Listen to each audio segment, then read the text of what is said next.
समीक्षा बैठक ली हमने जो केंद्रीय सरकार की स्कीम्स हैं उनके ऊपर सभी तीनों सांसदों ने जो पिछली बात में जिन पॉइंट उठाए थे उनका कंप्लायंस रिएक्शन टेकन क्या है वो बताएं।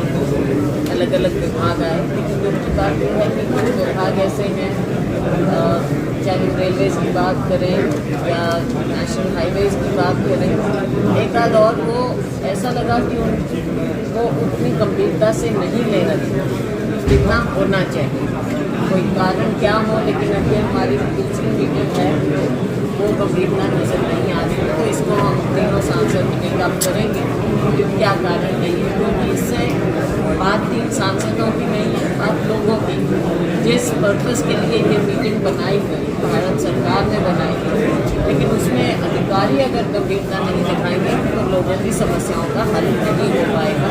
तो इसलिए ये अक्सर इस चीज़ को ठीक से नहीं, हमारा सबका मकसद ये है, हमारे यहाँ से सांसद हैं, ये कर्मचारी हमारे सांसद हैं, मंत्री हैं, जयप्रकाश हैं, तीनों का यही मामला है। और हम अफसरों को कहते हैं कि ये कोई क्रिटिसिज्म नहीं होता, ये सहयोग करने की बात होती है लोगों के लिए, तो उसमें सभी लोग सहयोग करें ताकि लोगों तक बेनिफिट पहुँचे। तो मैडम क्या ग्राउंड लेवल पे हालात सुनने हैं?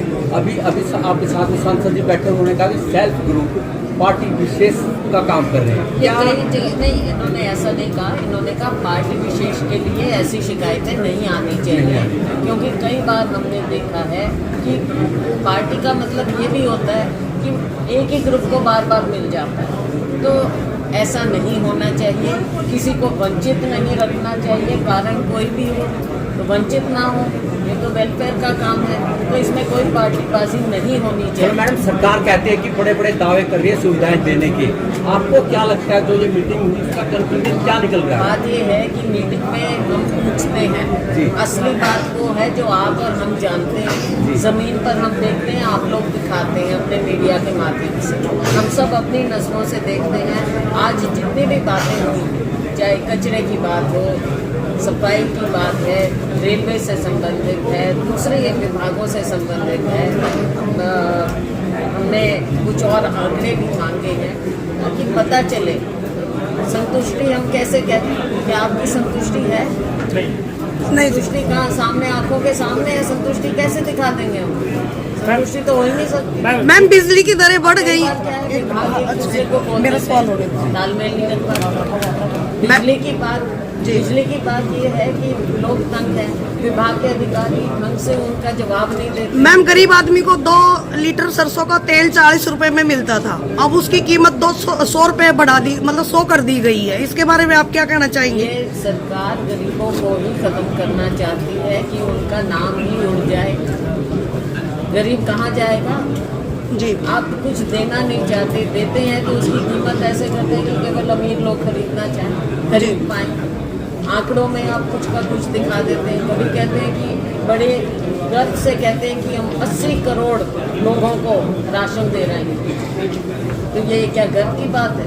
क्यों गरीब ऐसे कटोरा लेकर बैठा रहे? और कटोरा लेता है तो उसमें तेल डालने की बजाय उसको आप क्या कह रहे हैं जी? 100 रुपया कर दिया आपने, तो गरीब के साथ खुला मजाक ये भाजपा सरकार कर। मैडम लगातार कांग्रेस सड़कों पे क्यों नहीं आ रही? मैम आप कह रहे हैं कि गरीबों के साथ भद्दा मजाक किया जा रहा है, कांग्रेस सड़कों पे क्यों नहीं आ रही? बिल्कुल कांग्रेस इस बात को उठा रही है, हर फोरम पे उठा रही है।